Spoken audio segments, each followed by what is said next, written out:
This episode of Recording Studio Rockstars is brought to you by OWC, Spectra 1964, Sampley, Carl Tatz Design, and iZotope. In fact, you're hearing my voice right now through iZotope RX and Ozone, all recorded safely onto an OWC SSD. So get ready to rock. The other 25% is me fulfilling a role that we don't have a designated person to do. Say we don't have a business manager, I'm handling all the invoicing. Let's say we don't have a publicist, I'm the one reaching out to blog publications and things like that to try and get stories out there. So 25% of my time during the day is spent doing things like that. It's chasing after new opportunities, big or small.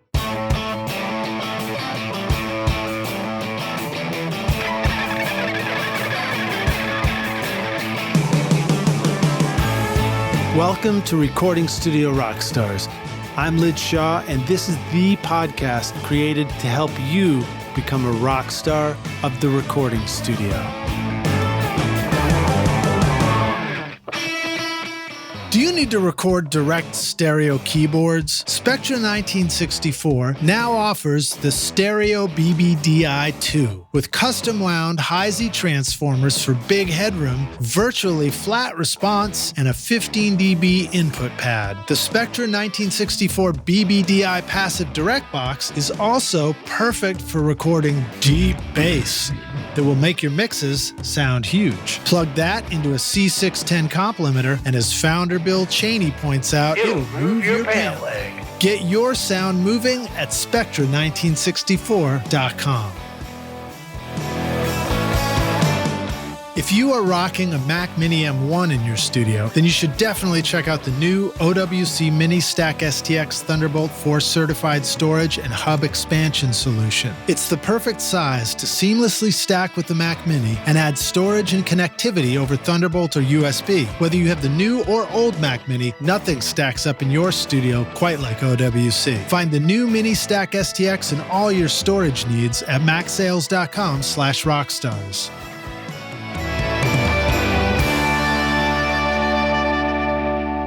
Hey Rockstars, it's your host Lid Shaw, and welcome back to Recording Studio Rockstars, bringing you into the studio to learn from recording professionals so that you can make your best record ever and be a rock star of the studio yourself. My guest today is Alena Moran, a producer, engineer, and artist manager based out of Nashville, Tennessee. Her current roster includes Jon Randall, Reid Shippen, Cason Cooley, and Shani Gandhi. In addition to management, Alena handles production coordination for artists including Seaforth, Tyler Braden, Jordan Harvey, and Warren Zeiders. Alena began her career in music business as a photographer and a blogger based out of Washington, D.C., but eventually relocated to Nashville in 2010 to attend Belmont University. She spent several years as a freelance audio engineer, studio manager, and production coordinator before moving into management full-time. In 2018, Alena joined 888 Management as a full-time manager and launched their creative management vertical, where she focuses on the roster's producer and engineer clients. Outside of music, Alena trains in aerial acrobatics. That's awesome, Alena. And spends her free time hanging out with her dog and cat. She also managed my Bonnaroo backstage Haybale Studio from 2015 through 2017, which is actually how we met and when I became aware of her awesome management skills. So please welcome Alena Moran to Recording Studio Rockstars. Alena, are you ready to rock, my friend? I am ready to rock and roll. Awesome. Well, thanks for your patience as we got this whole Skype setup working too. Rockstars, sometimes we have to jump through a few hoops just to get the sound right and get rolling. But I'm really glad to have you here. It's been a minute since we chatted. And boy, it was fun to remember back to the Bonnaroo Haybale stuff we had done.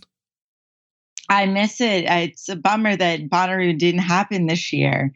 There wasn't even a shot at having Haybale Studio because there was no Bonnaroo. I know. It's been kind of on hiatus for a couple of years. You've done some really cool stuff. I met you there. You were managing our studio. You took on the job. I've often described our Bonnaroo Haybale Studio as hopefully a really good soup where what I bring is just one of the ingredients, but it requires a whole team of people bringing different ingredients to make the whole thing. And your role was coordinating all these artists to come through. We were having, I don't remember if we hit our peak, but we were pretty close to 40 bands in 4 days, I think, at that time. Tell us a little bit about what you did for that, and then we'll kind of move forward into all this other stuff you do. Yeah. So with the Bonnaroo Haybale Studio, I worked closely with Zach Altimer, who organized all of the artists and performers for the Haybale Studio. He and I advanced along, with you and your team, all of the performance gear for each Haybale session with each artist. And my main job was focusing on being the day of contact. So that way each artist or tour manager or publicist had someone they could reach out to get studio details, location details, more information about where the audio and content was airing, whether or not they could bring a photographer in, things like that. Just being kind of that catch-all. Yeah, how would you describe what it was that we did at Bonnaroo? It's catch-all. How would you describe like what it was that we were doing? Because I've tried to, but I like to hear other descriptions of it. Yeah, I'd say what we were doing is we were providing exclusive content to Radio Bonnaroo, and it's over 100 partner stations. And this included acoustic sessions, full band sessions, just cover songs, different arrangements of, the songs that you were hearing on the Bonnaroo stage. Yeah, so we would have 4 days of a studio setup, and you guys would schedule in a band to come in for an hour each, and we'd have to record 2 or 3 songs mixed and mastered during that hour, and then present that or upload that to the server where the radio stations could all have access to it. Then they could do interviews with bands and like play a track that was recorded at Bonnaroo. What's really unique is that we're providing unique content for all of these partner stations for 4 days, in which listeners get to really feel like they're at Bonnaroo, even if they're not actually at the festival themselves. And we're uploading this content it feels like in real time because it's happening so quickly. So, you can listen to ex-ambassadors at the Haybale Studio at 2 p.m. and then suddenly they're on the What stage at 6 p.m. It's a pretty surreal experience that the turnover is that quickly from, when the audio is recorded to when it ends up on the stations. Yeah, that was a lot of fun, and it was cool. My only bummer was that I never actually got to hear it on the radio because we were busy recording it the whole weekend. Yeah, only time I really get to hear it on the radio is on the drive home, and they replay. This is a session from the Haybale Studio at Bonnaroo, and you would get to hear back some of the content that we recorded. But that wasn't until the end of the festival. Yeah. Now, you went on, I don't remember if you had already begun this when we were working together in Bonnaroo or if you sort of progressed onto this, but you've gone on to go into full-time management position. And if I understand it correctly, your role is to help coordinate and manage for producers, artists, songwriters, engineers. So tell us a little bit about what it is that you do. And like, what is management? What does it mean? And, how is it? We'll get into more of the details, but just tell us a little bit about what you do with that. Yeah. So I'm trying to think where to begin this story. So I originally approached AAA with a couple of clients and proposed the idea of starting a producer and engineer management vertical, which is something that you see in a lot of LA and New York-based management companies, but you don't see a lot in Nashville-based management companies. People just don't think necessarily, oh, I'm going to go manage a producer or an engineer as if they're like an artist. So when I approached 888 with that concept, they were on board and super supportive of it. Since joining 888, I've added to my roster a couple other engineers and producers. And the reason there's also the artist management tag to it is that 2 out of my 4 clients that are producers are also artists as well. One of them is actively releasing music. His name is Jon Randall. He's had a project with Miranda Lambert and Jack Ingram called the Martha Tapes that released this year. And then he also had a solo record that came out. It was his first time putting a solo record out in 15 years. And then another client of mine who's also a guest on your show, Cason Cooley, actually has an artist project called Future Fathers. And although we haven't released anything yet, we do have some stuff in the works potentially for either later this year or early next year. What's it called? Future what? Future Fathers. Oh, cool. Nice. It's a project that he has with Trent Dabbs. All right. Who's an awesome songwriter here in Nashville. I think Cason might be a present father, as I recall from our interview too. He is a father. Yep. It's interesting. All of my clients are actually older than me. A lot of them are more experienced than me in the sense that they have been doing this for years longer. But what I bring to the table that they haven't had in their lives normally is a business perspective that relates to audio and production. So when I look at situations that they're going through, how they're handling their clients or their business, I'm looking at it from a business perspective. But with my audio background, I understand what these engineers and producers are going through. For instance, something as simple as like bouncing stems. I know stems don't just miraculously appear. It takes time to bounce down each individual track if you are working in an analog setup. When you've moved, to doing everything in the box, obviously there are more tricks in which allow you to bounce everything not in real time. But if you're working in an analog setup, because everything works in real time, I understand how much time it takes for engineers to do things like bounce stems or to make certain mix tweaks or to recall mixes. And it is my job to explain to the artist client or the label client or other managers, what it takes in order to accomplish these things so that the engineers have their space to do their work and are not being bothered by having to explain engineering to those who don't typically understand it. Right. So you are, you have a full understanding of the technical side of what's going on. Is that process something that you have to like completely 100% understand everything, or you're constantly sort of increasing incrementally your knowledge of what's happening in the studio enough to be able to just kind of explain it and simplify it for the clients? As I really see my role as being a liaison between the artist and the producer, or the artist and the engineer. And so with that, I know that I need to have enough knowledge so that I'm speaking factually correctly. But I don't necessarily need to know all the nitty-gritty details. However, we're seeing changes in technology. And so therefore, as we see changes in technology, whatever new technology that exists or comes up, Dolby Atmos, for example, and immersive audio, I'm having to learn that really from the ground up as much as my clients are learning it.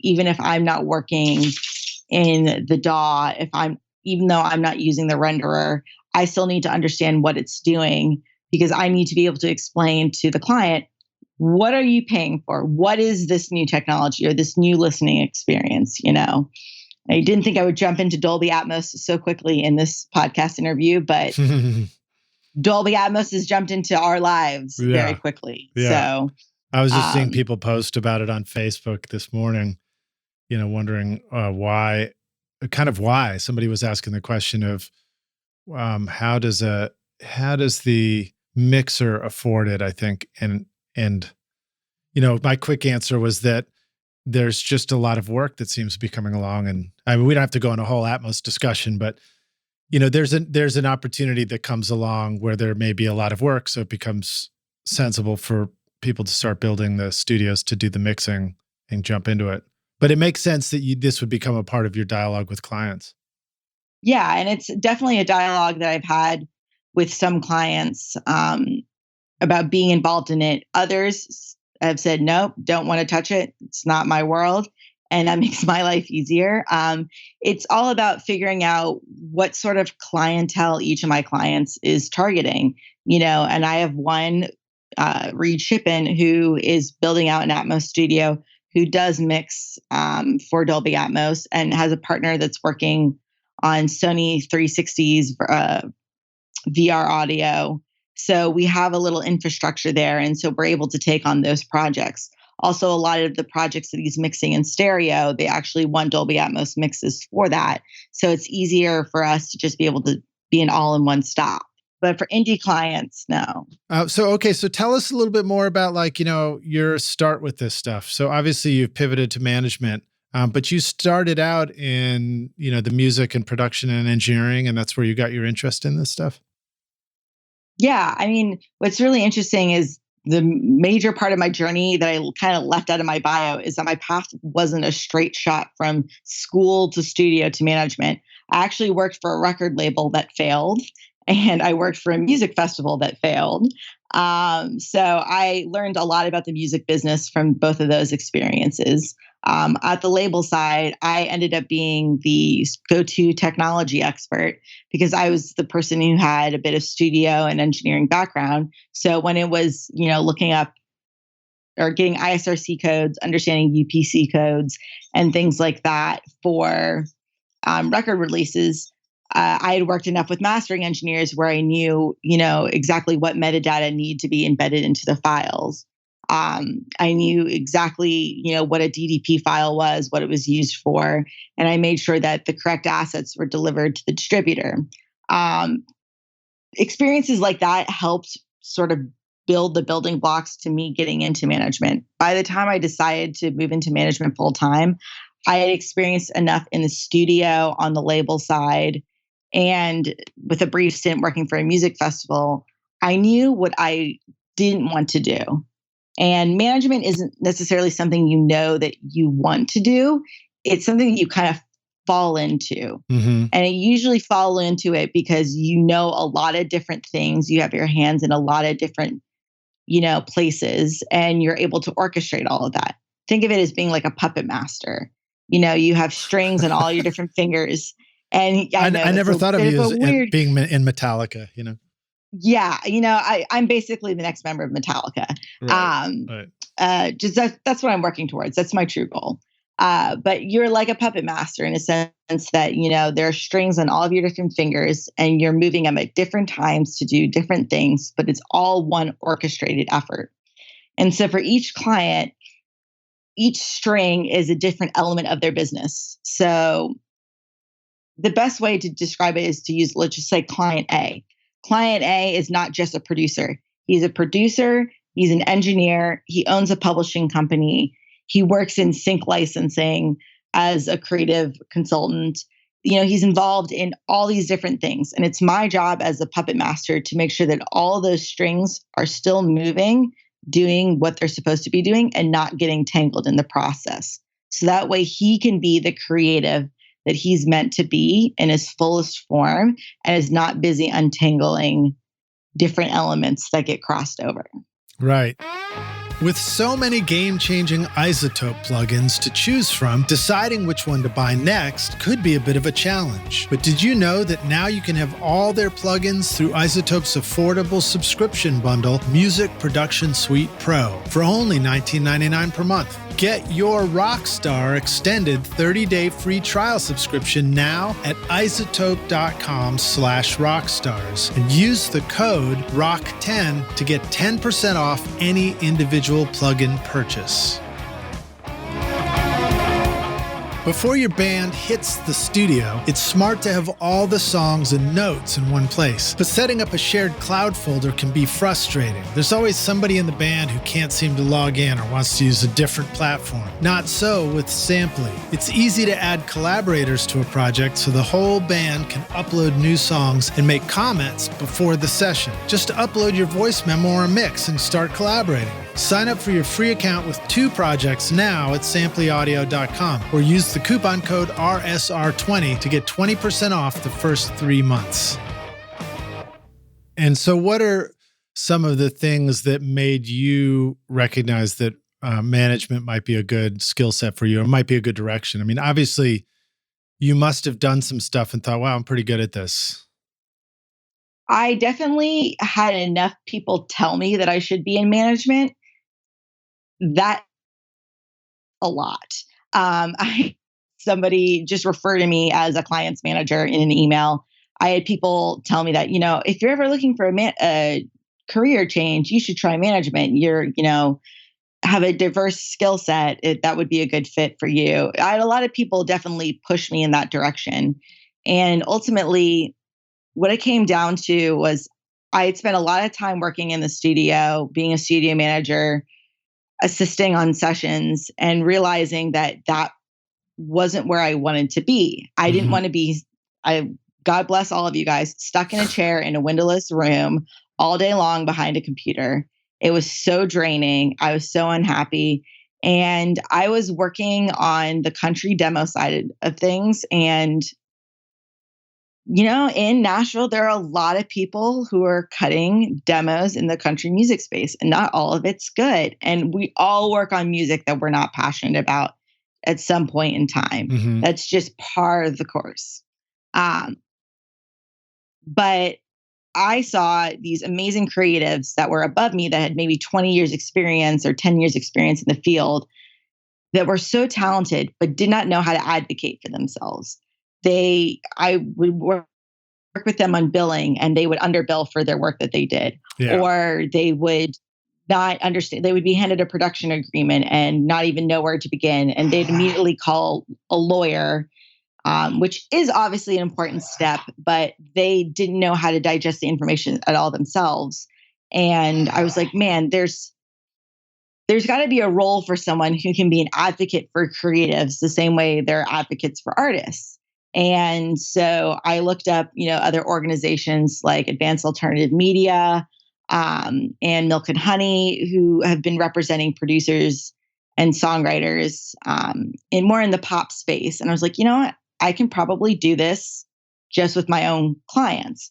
Never really thought about doing it in the country space or the pop space or the rock space per se, just in general, like being an advocate for creatives. So I started with having a mix engineer, Reid Shippen, as a client, who I've worked with now for, I think we hit our 6-year anniversary, which is insane. Nice. And I just knew his infrastructure so well, knew him so well that he was willing to come with me on whatever adventure I was up to next.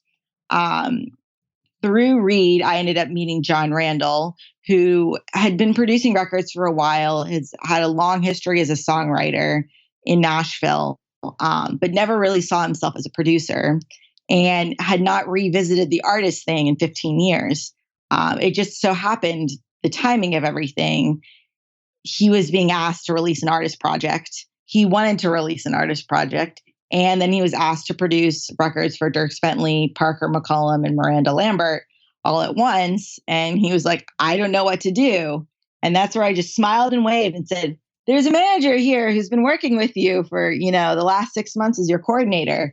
How about you, come on board as a full-time management client? And it kind of just built from there.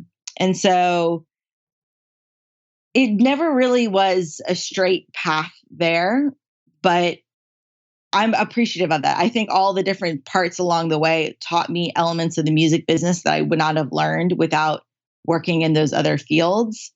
And truly working in a studio was the biggest asset because I'd still have some of my ears left. Right. My ears are not as strong as my clients, for sure. But my clients still turn to me for feedback on mixes. They're like, is this too bright? Is the vocal sit too far up front? Like, what are your thoughts on this outro? Just to get a second opinion, because they know that I'm listening from both a technical perspective and a musical perspective. Right. And they also know that I will tell them, hey, I think the vocal sits fine, but radio's going to want it, 2 dB louder. So let's split the difference and meet in the middle. Yeah, I like the idea of you being a liaison between the producer and the client. And I think our first thought is, how are you going to communicate us to the client? But it's a reverse too. It's like realizing you're going to communicate the client to the producer. So what the client is needing, you can help translate that for the producer or engineer or the artist, right? Yeah. What's interesting enough is, when I talk with my clients directly, we usually come up with, okay, this is how we want to best phrase it. That way that me and my client are on the same page as far as what we're communicating to the artist. When the artist communicates something to me, that's where the deciphering really has to happen. It's okay, what are they saying, but what do they really mean with what they're saying? They're, especially in like giving mix or production revisions, artists sometimes can go on a tangent and they can think that, oh, something is all driven by tambourine. Like the tambourine's too loud, and so therefore it's making the mix too bright. And it's like, hold on a second. We're focusing too much on one element. What is it about the mix that you like and you don't like? Let's start at the core basics. Is the level of all the instruments where you want it? Is the tone of the instruments where you want it? Like, let's start with each kind of individual element and not just run off on a tangent on something like a tambourine. Right. Well, obviously what we really need is more cowbell. Well, that's exactly it. We just need more cowbell. We need to take out the tambourine and add in more cowbell. Yeah. But it's really helping them just sort of narrow down, okay, this is what I'm trying to say. How do I communicate it to the producer? How do I communicate it to the mixer? What I'm very fortunate with is that most of the artists that I work with are not doing their first rodeo when it comes to making a record. They're usually on records 2 or 3 by the time they're working with one of my clients. And my clients have been on rodeo 5,000, God knows what not, records that they've worked on. Right. They've been doing this for so long that they can understand just about anything an artist throws at them. What my job is to make sure that they don't take any of the mixed feedback personally. Right. I am their sounding board. I am the person that they talk to when they're like, I can't believe so-and-so said this. Like, are they blind? I'm like, well, no, they can't be blind because they're using their ears. So maybe they're deaf. But I'm there as a sounding board. I'm there, for them to talk to somebody and just kind of vent it out. And then come to some sort of stable ground. It's like, okay, this is what the client wants. We can make these adjustments. Everything's going to be okay, and move forward. Okay. So I'm trying to think of the best questions to ask. I mean, I think probably the best thing is for me to ask some basic questions. So most likely our listeners are, producers and engineers as opposed to aspiring managers, although there may be some folks listening to this who are sort of thinking about how that would be cool to get into as well.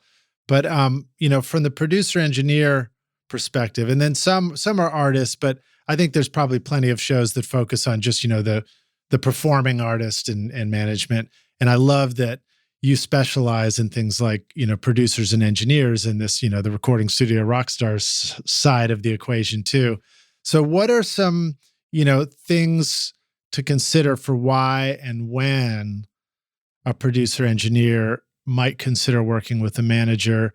What about somebody who's working professionally, but from a home studio and growing a career? What are some thoughts about when it makes sense to actually consider, hey, this would help me if I had a manager?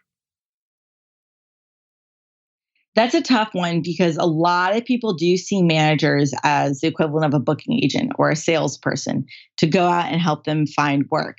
And although that is part of what a manager does, a manager they're not a sales agent. That's not their, sole responsibility.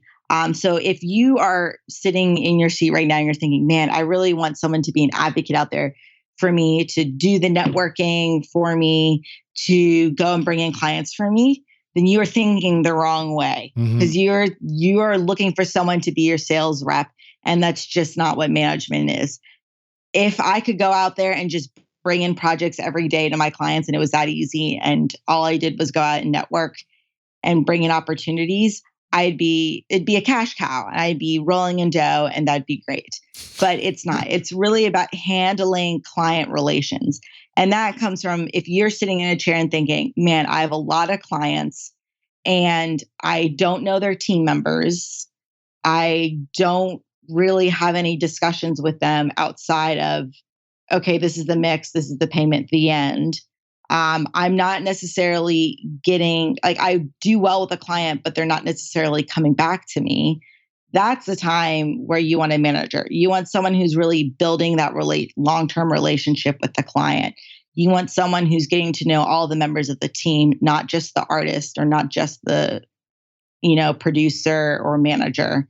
You want someone who's getting to know the whole A&R team, the digital marketing team, everyone that's involved in the project, so that you feel like you as a creative are an integral role in that project process, and that you're constantly being represented, whether it's making sure your name is on credits to making sure that your name is in an ad spread, things like that, like really looking at developing deeper relationships with clients.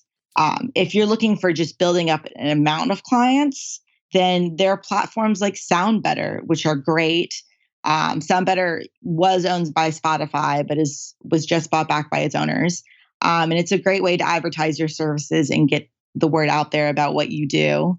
But really going out and networking yourself is going to make the biggest difference, not having a manager. And you don't want to pay a 15% commission just for someone to go do networking for you, when you are going to have a much greater effect on a person going out and introducing yourself to them directly. So it's a reminder that part of your role is like the follow-up aspect. It's like maybe as a engineer, producer, maybe, I do a great job of recording with the band, delivering the record, making it happen, but I'm so busy with my next project that I kind of forget to follow through, like you said, on making sure that the release of the album is going properly, that the crediting is done right, that there's, I can't tell you how many times somebody's been like, oh, I didn't know you guys released the record. Otherwise I would have put it up on the website as part of the discography, things like that.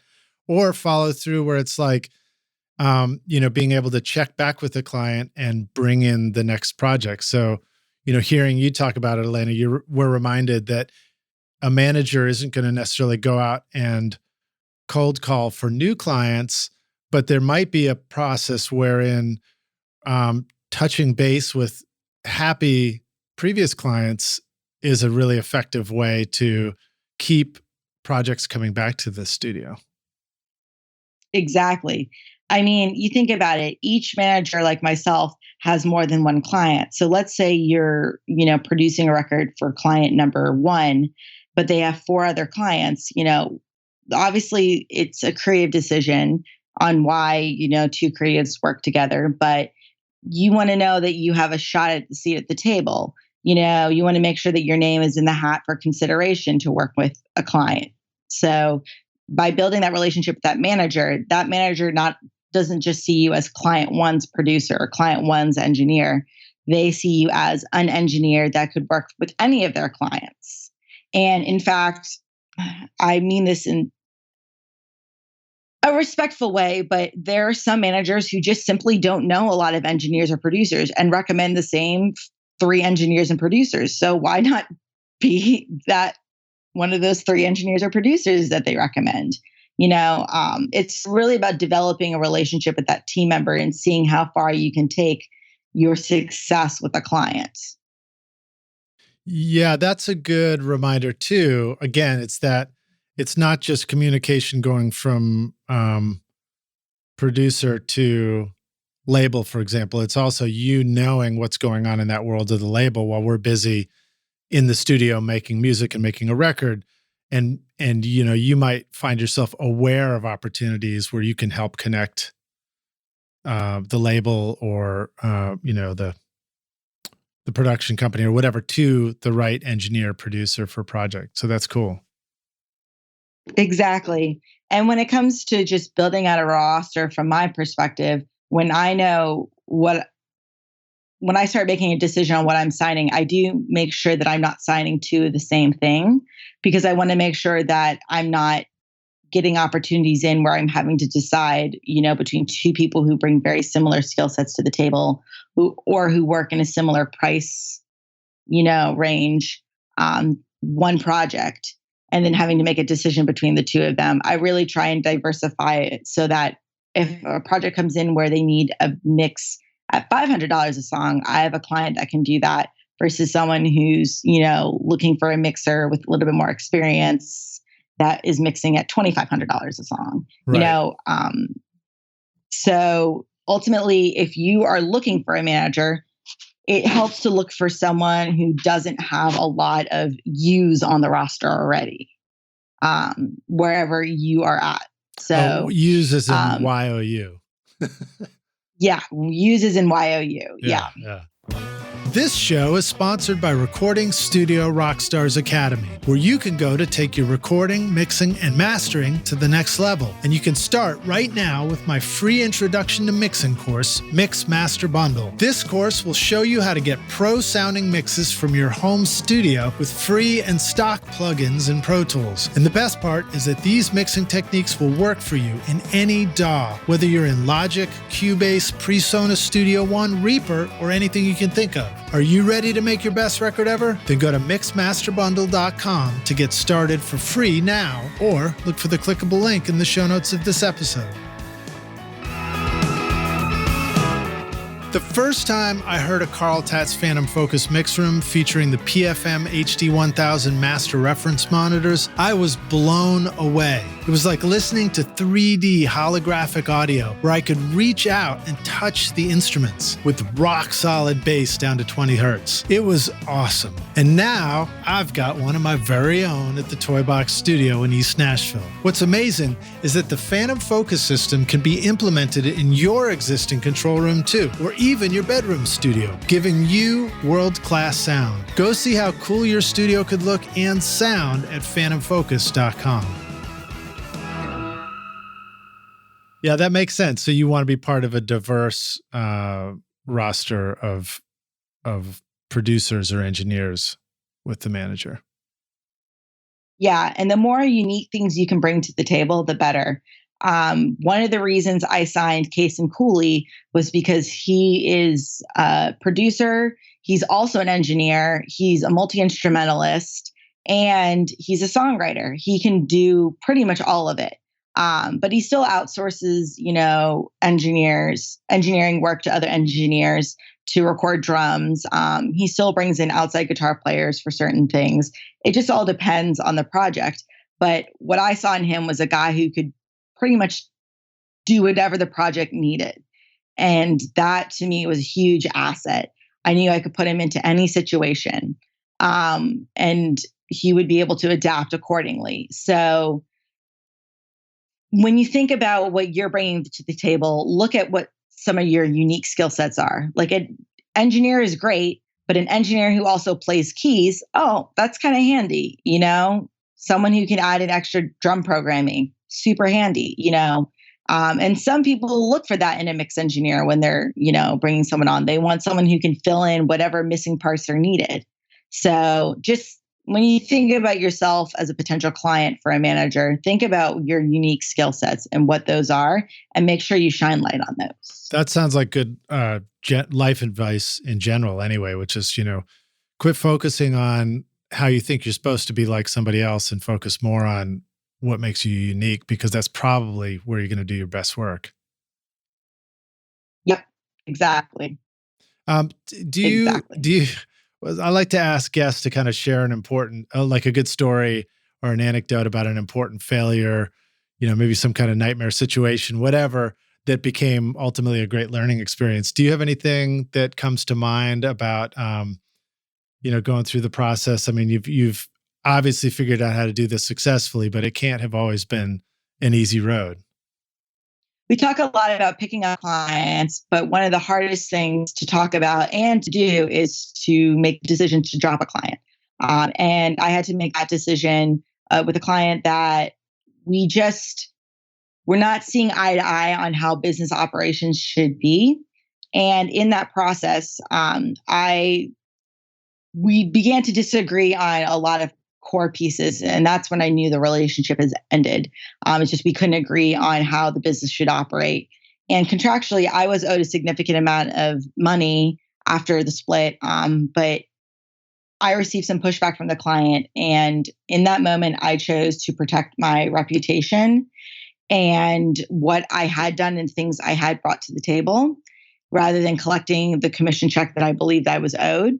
And that can get dicey when you start mixing money with pride.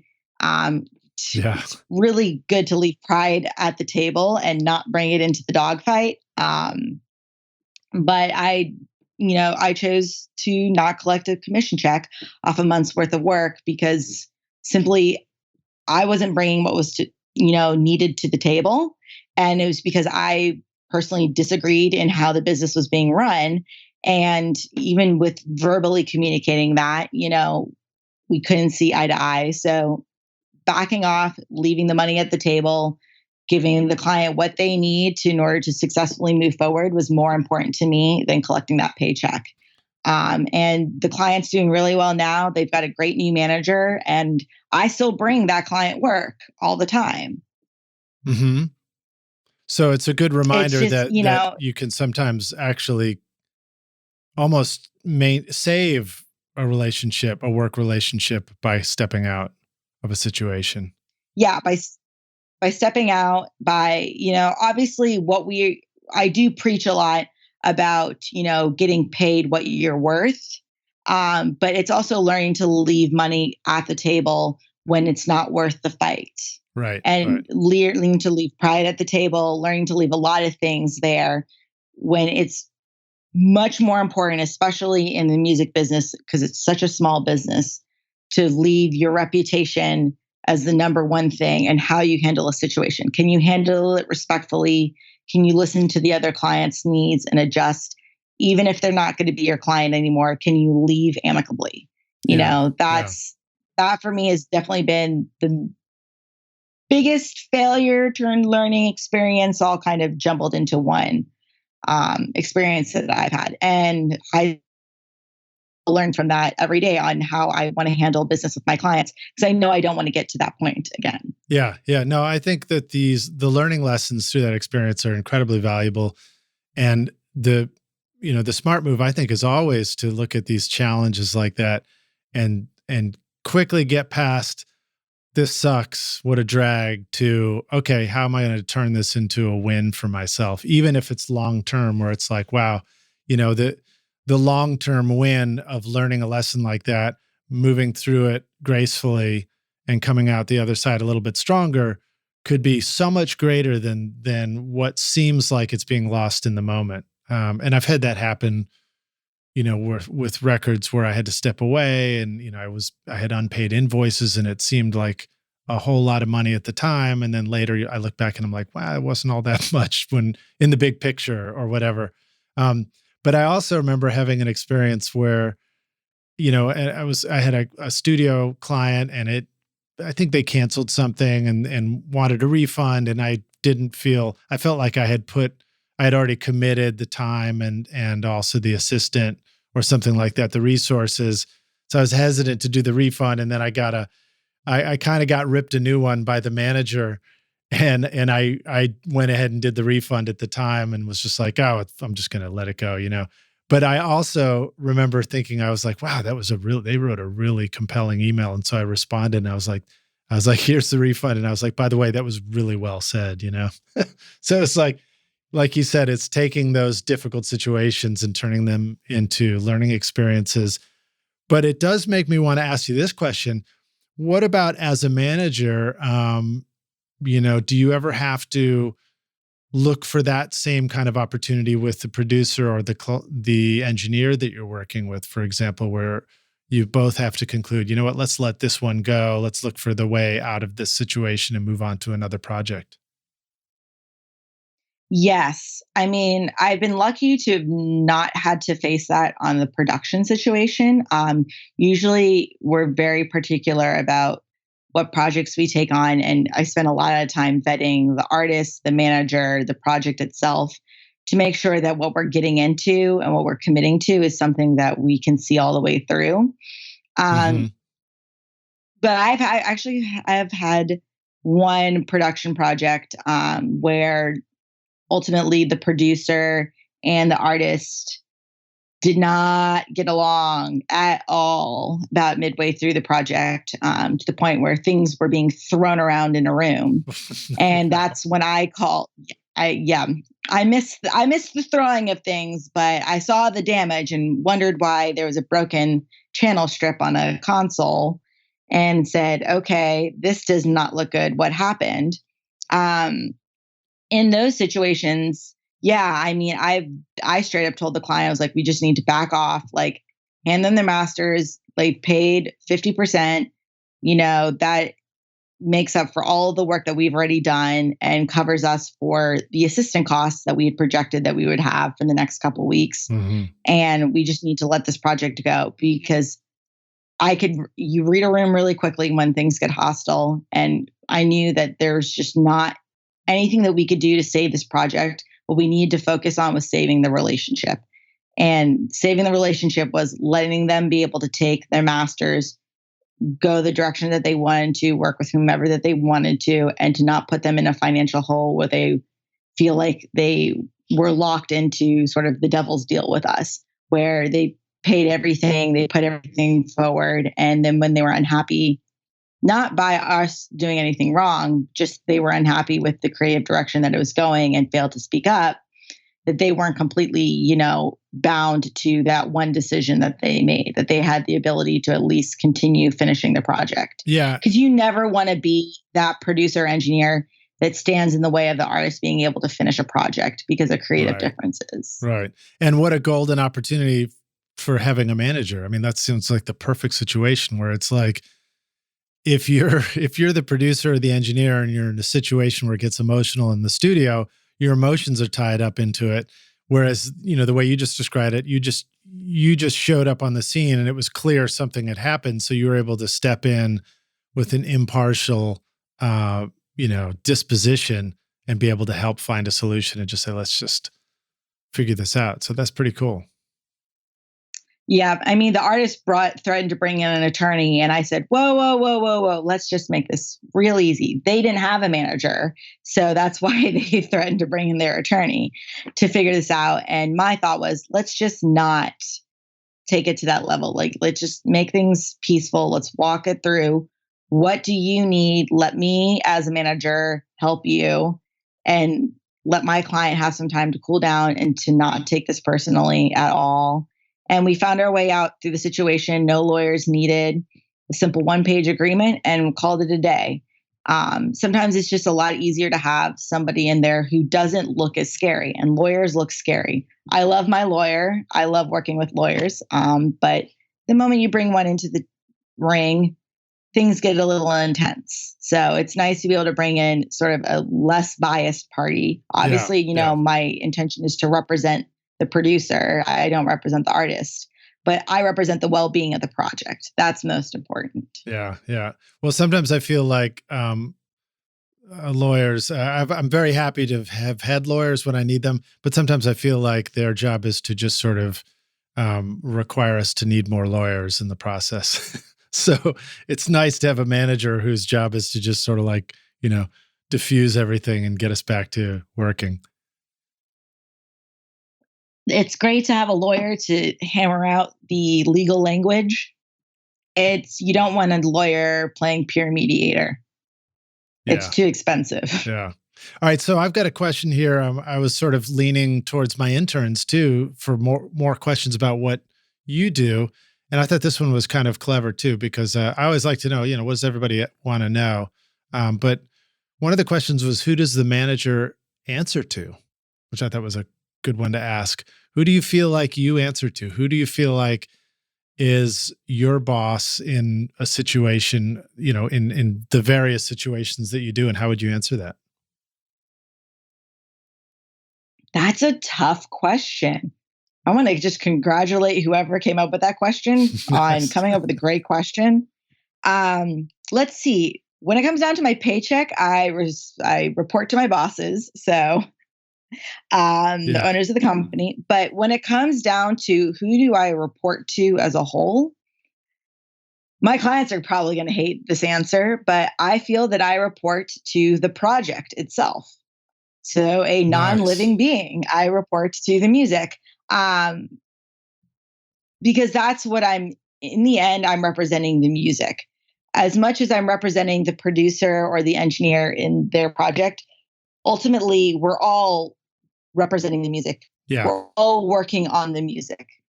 I think that's a good answer, because one of the answers that people give on the production or the engineering side is to say it's always about the song. It's always about the song. And so it's cool to hear you talk about how it's always about the project.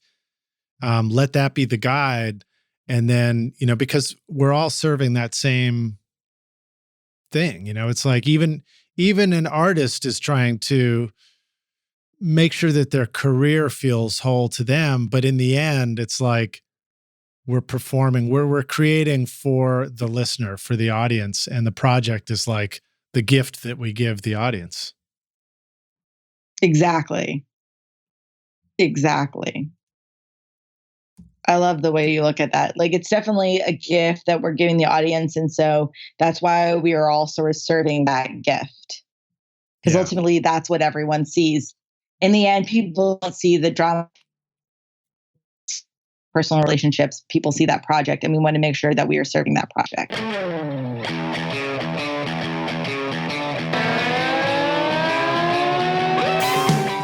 So you just finished an awesome mix and sent it off to the band. But the singer texts you with lyric changes, the drummer emails you wanting a different fill, and the bass player DMs you about a wrong note in the chorus. But which mix version were they talking about anyway? Don't you wish there was an easier way? Samply comes to the rescue as your ultimate mix assistant, streaming high-quality mixes so that your clients can easily listen and send notes from their mobile phone on the road or the computer back at the studio. All mix comments are time-stamped directly onto the correct mix version with no confusion, and everything is easy to find in one location. No more missed mix messages from the band. Phew! Sign up for your free account with 2 projects now at samplyaudio.com and use the coupon code RSR20 to get 20% off for the first 3 months when you're ready to upgrade.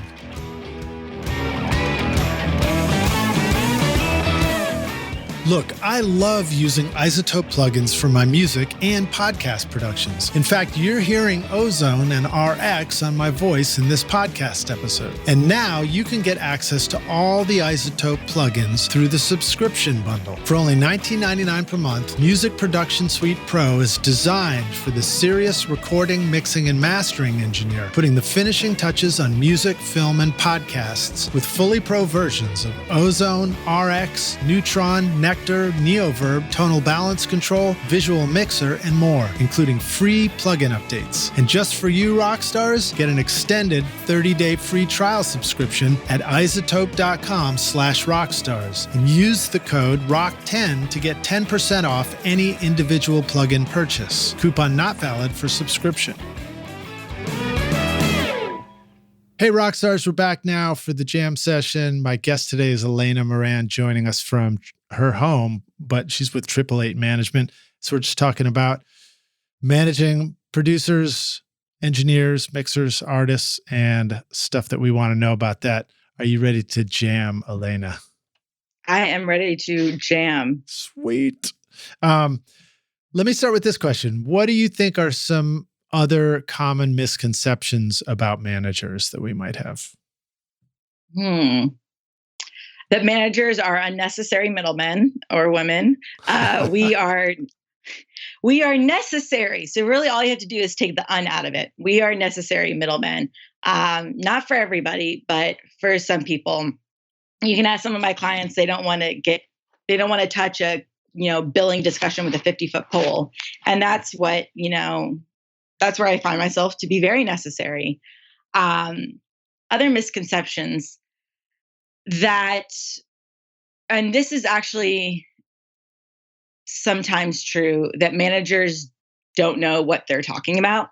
I will say there are a lot of people in management who don't actually have a diverse understanding of the music business. They got lucky with a client and they ran with it. There's nothing wrong with that. A very respected manager told me that there are 2 types of managers. There's ones that are great at networking and ones that are smart. The most successful ones are good at both. I try to be good at both, but I definitely would say that I lean on the more intelligent side of things, just because I like to read and I like to learn. Some folks are really great at networking and don't take a second to read a trade publication or learn about other aspects of the music business. So may not be a misconception. It's that managers are unintelligent or, not as well-rounded as they should be. But, keep an eye out for the good ones.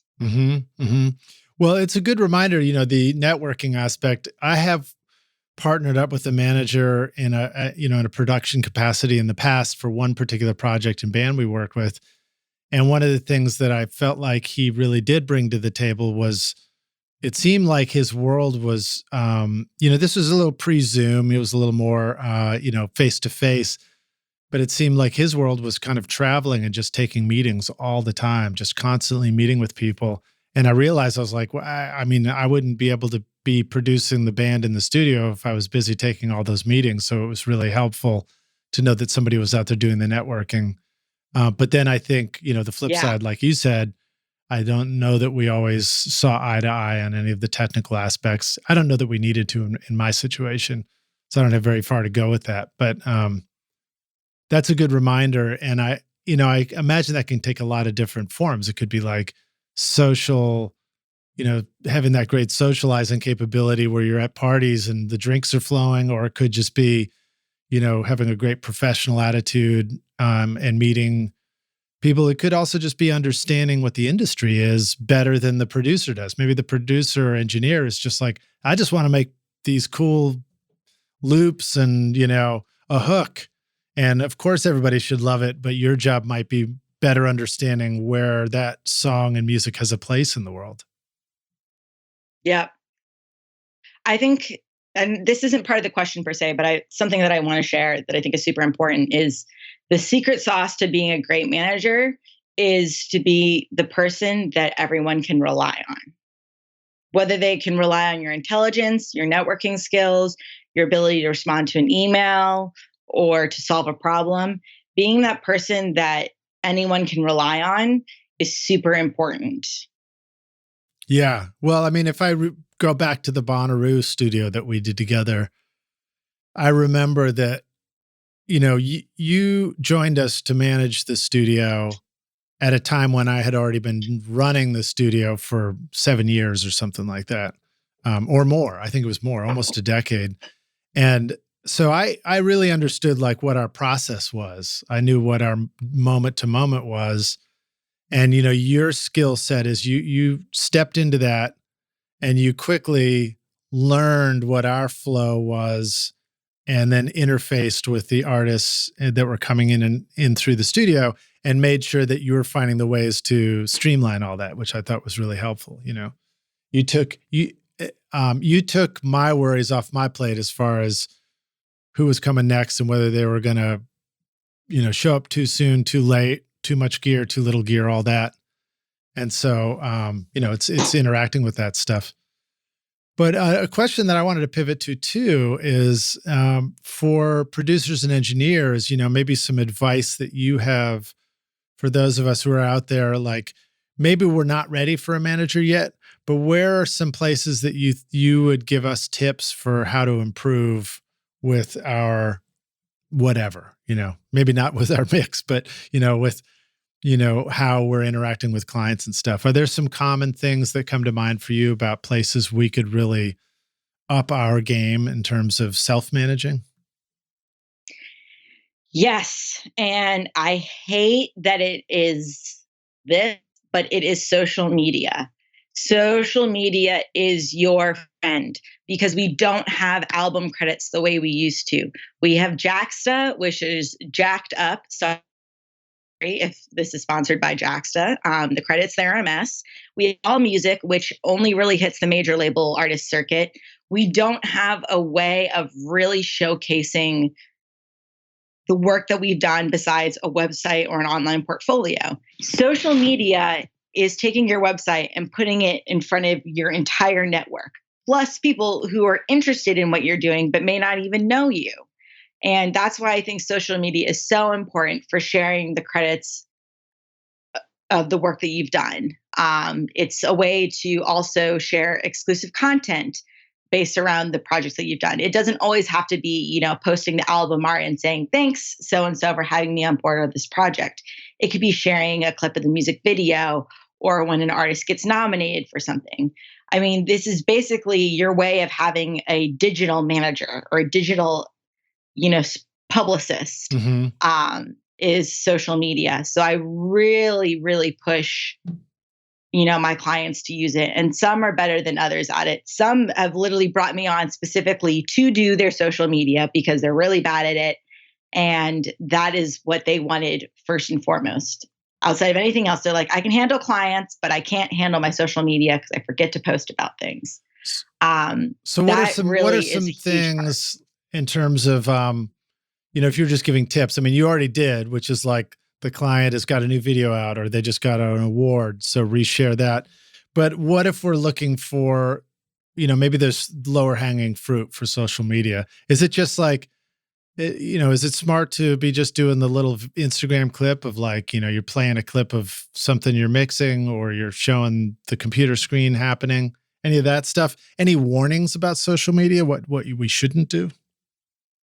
I tend to avoid politics when it comes to social media, just because that can be dicey. I'm not saying that people should not voice their political views, but if you do want to treat social media as a professional, avenue for your work, that's when you have to make the decision on whether or not you want to incorporate politics with your profession.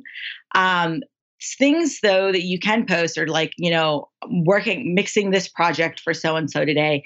I would usually check with the artist or look up and see if the artist has posted something about the project before, just to make sure that you're not leaking any confidential or private, news or information. But even just bits and pieces about what you're working on in the studio. I mean, people love the behind the scenes aspect of things. And the problem is that in this need to push out content all the time, the artists aren't putting enough effort into showing the behind the scenes aspect of a record. But you as a producer or engineer can. So you can be like, oh, this is the hurdy-gurdy, and you can record a video of the hurdy-gurdy that was used on a song, or,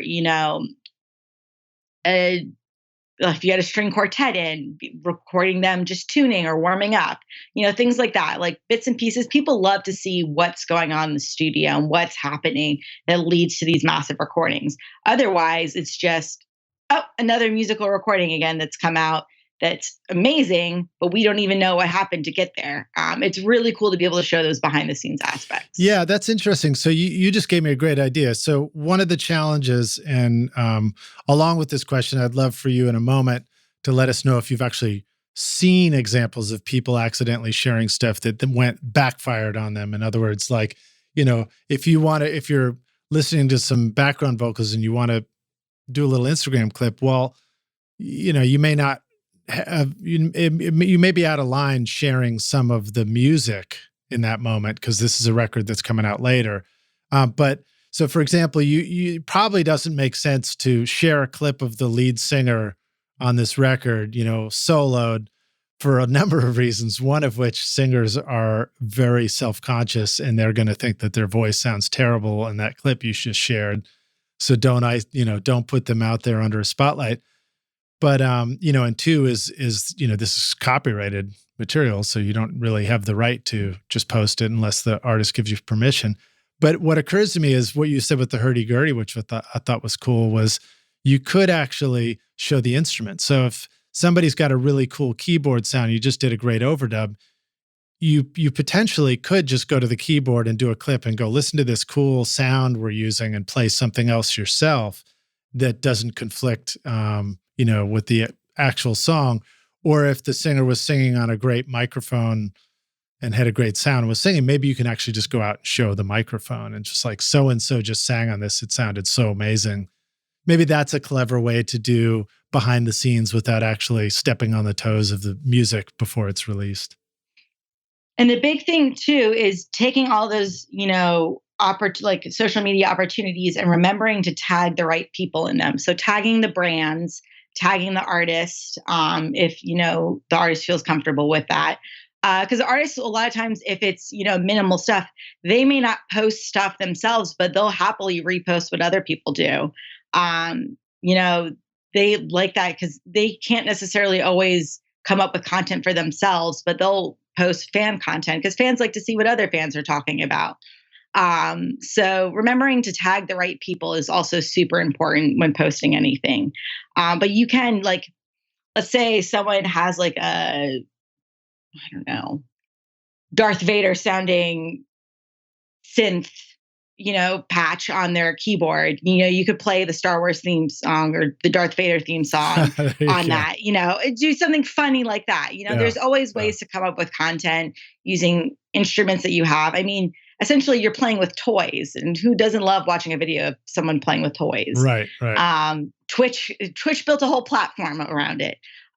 So being able to just show like different pieces like that, or just like how your mics are set up, like today we did, a decatry arrangement, being able to showcase that, like I don't know that many engineers that record using a decatry arrangement. I have yet to do that. Yes. So it's like, if you ever do it, then it's like, oh, built a tree today, the decatry, get it? Pun intended. Finding ways to just take little things and make them connect with the audience. And even just connecting with the audience is tagged sometimes. People like to see brands. They're like, oh, I've used that mic before. Okay, this is another way I can use it. It doesn't have to be big and grandiose. It doesn't have to have super exclusive content. There are ways to engage the audience, to showcase the projects you're working on in small but meaningful ways. Yeah, that's a good reminder, because I think sometimes we blow it up in our head too much. We're like, oh, I really need to do a social media post. And then you think it has to be perfectly crafted instead of just a little, tiny video clip that just kind of sweeps across and shows something happening might be all that's needed. And also I got a nice decatry joke for you. When's the best time to create a decatry? Christmas? No, 20 years ago or right now? So I like it. I like it. So let me ask you this. What are some signs of a bad manager? That's a tricky question. I don't want you to throw anybody under the bus, but if somebody's wanting to interact with a manager and thinking maybe now's the time, how might they tell if a manager is maybe not a good choice for them? A manager is not a good choice. Okay. That's a tough one. Without throwing anyone under the bus. I think it's super important that if a manager just right off the bat in your initial discussions is asking you about how much money you're making, how much you're getting paid on certain projects, things like that, like they jump straight into the money. Although money is important and it is a discussion that needs to be had, I think if that's part of the initial discussion and they're talking about your career, your vision, where you want to go, if they're not talking about you and they're talking about your money, that's a red flag right there. That, to me personally, I can get an idea based off of someone's credits and guesstimating what tier they're going to fall in financially, whether or not they're going to be, a high paying client, a low paying client, or somewhere in between. That's all you really need to know initially. You don't need to know the nitty gritty details on certain projects. You want to focus on getting to know that client more. And you as a producer want to make sure that you're feeling heard and you're not being taken advantage of and taken for a 15% commission. That's simply it. So that's one of the big things. The other is a manager who never talks about money. If they never bring up, what their commission is, then you can usually tell that they don't feel comfortable talking about money, which means how are they going to talk about money with the artist client and make those difficult discussions if they can't talk about it with their own client?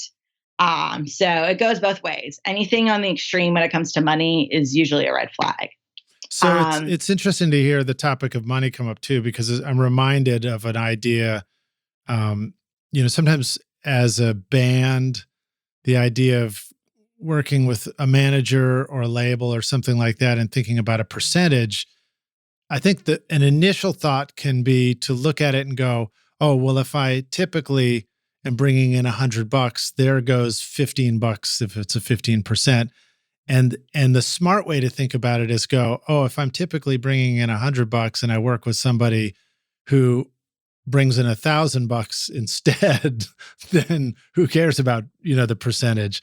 And I think that sometimes is a nice reminder to us is, when you interact with other people who are really talented like yourself, you expand your opportunity. So, it's like the joke about being a band and not wanting to give up a percentage of something where you're like, well, or a songwriter, for example, where it's like, well, 100% of zero isn't a whole lot, Yeah.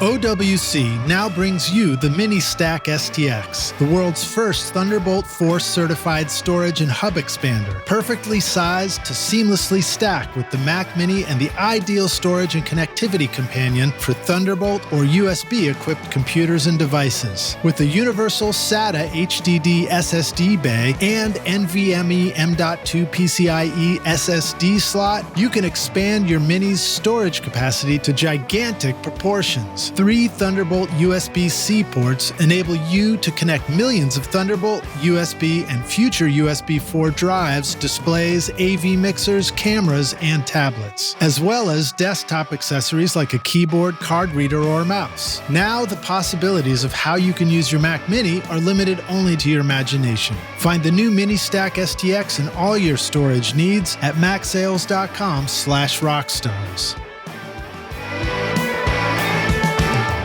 The STX 100D from the Spectra 1964 Custom Shop is the big brother to the now famous STX 100, a fully discrete mic pre with dual transformer isolated Spectra 101 amplifiers. The STX 100D is exactly the same original circuit found in Stax, Ardent, AdVision, A&M, and Record Plant recording consoles. The sonic performance is identical. Best of all, it will plug into a single space of your standard 500 lunchbox. And if you want to add the sound of the famous Spectra C610 complementer, then check out the new STX 600 modules, combining the STX 100 mic pre and C610 in a single 500 module. Now you can get that same incredible sound in your studio that worked for famous producers like Tom Dowd with the STX mic pre's, BBDI, and complementers. Go to Spectra1964.com or call 801-797-0642.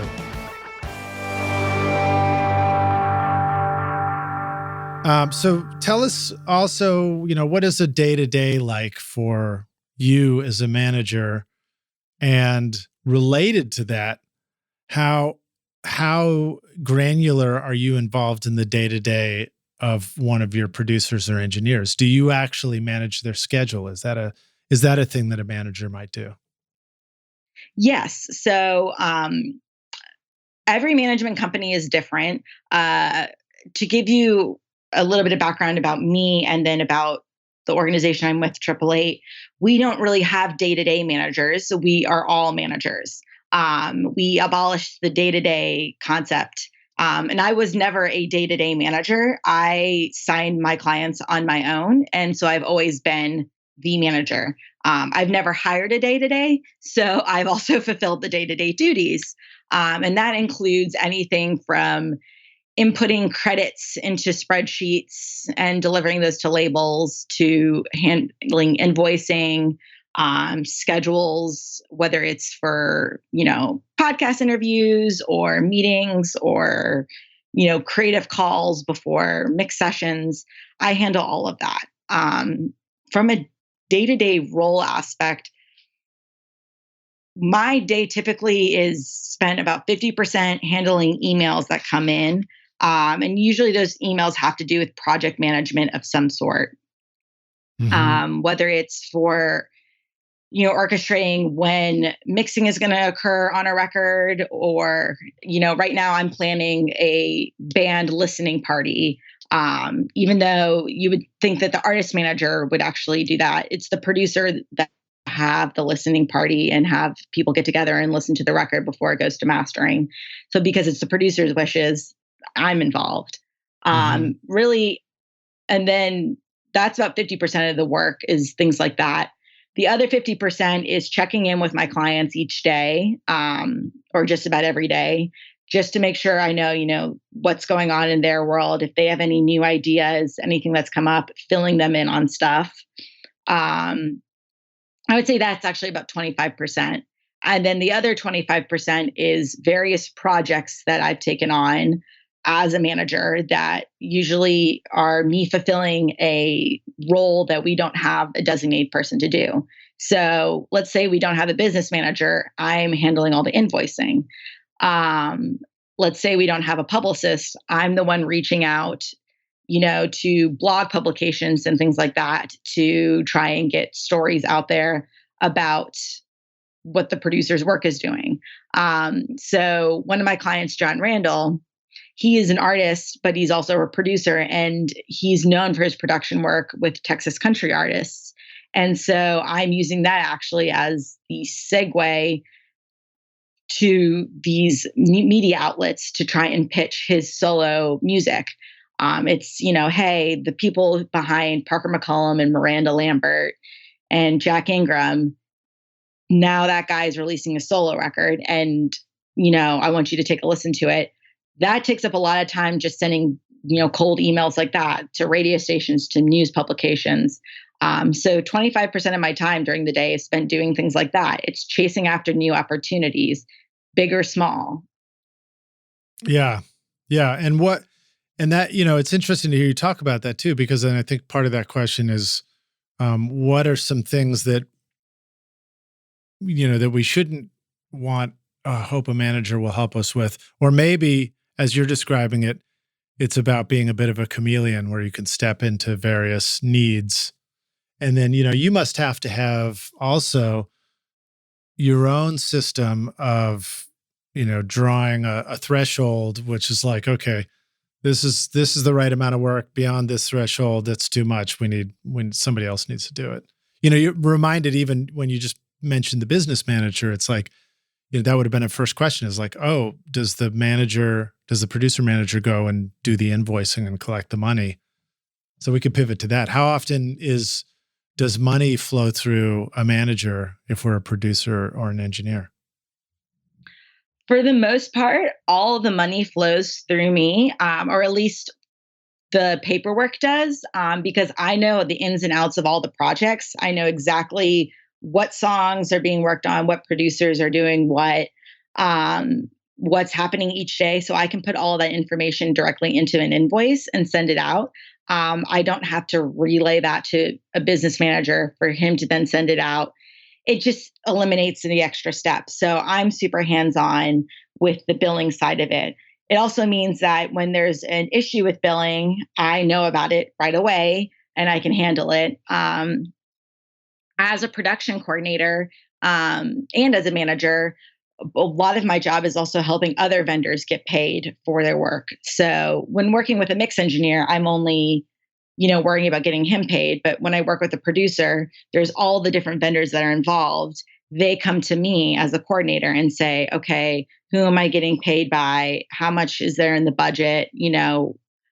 What's the billing information? Why haven't I been paid? Things like that. I'm there to answer. I'm that first wall of response. For all those people. Yeah. And that's great, because if we're the producer and we're like, we just want to call you and go like, hey, Alena, can we put a hurdy-gurdy on this one? You go, yep. You got the budget for it. Exactly. All it needs to be is an artist says, I want to do this. The producer texts me and says, can we do this? And it's a yes or no from me.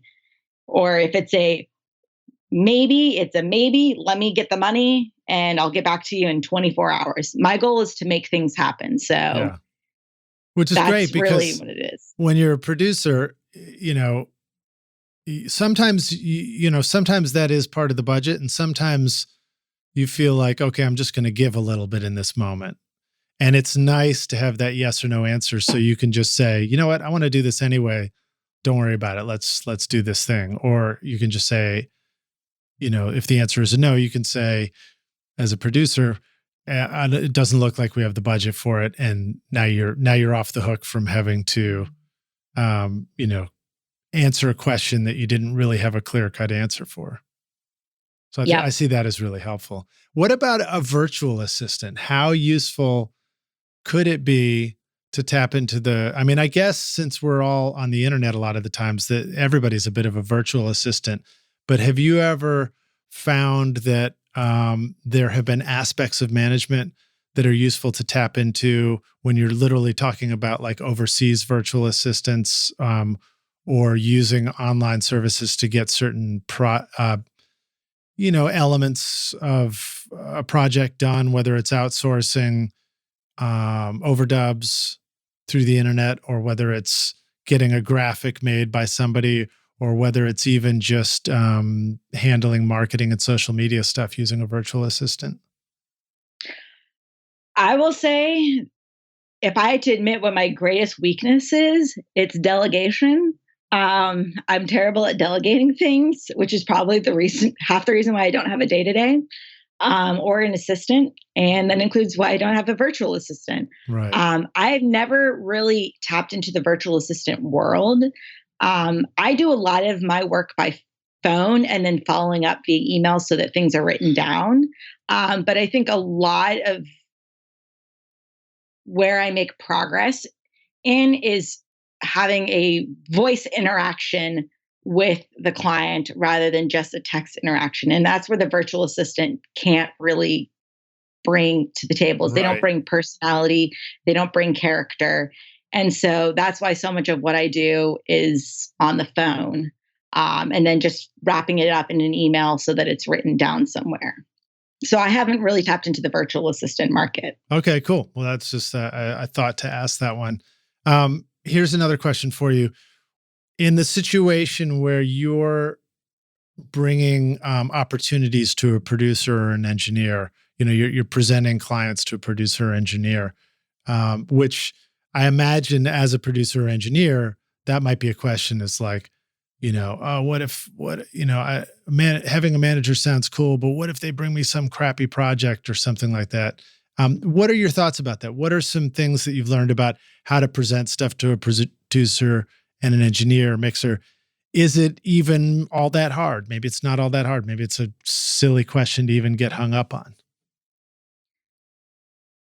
It's pretty simple. It's pretty easy and pretty simple to break down where music has its role. And this might sound a little cynical to say it this way, but music, you're either working on it for the music or you're working on it for the money.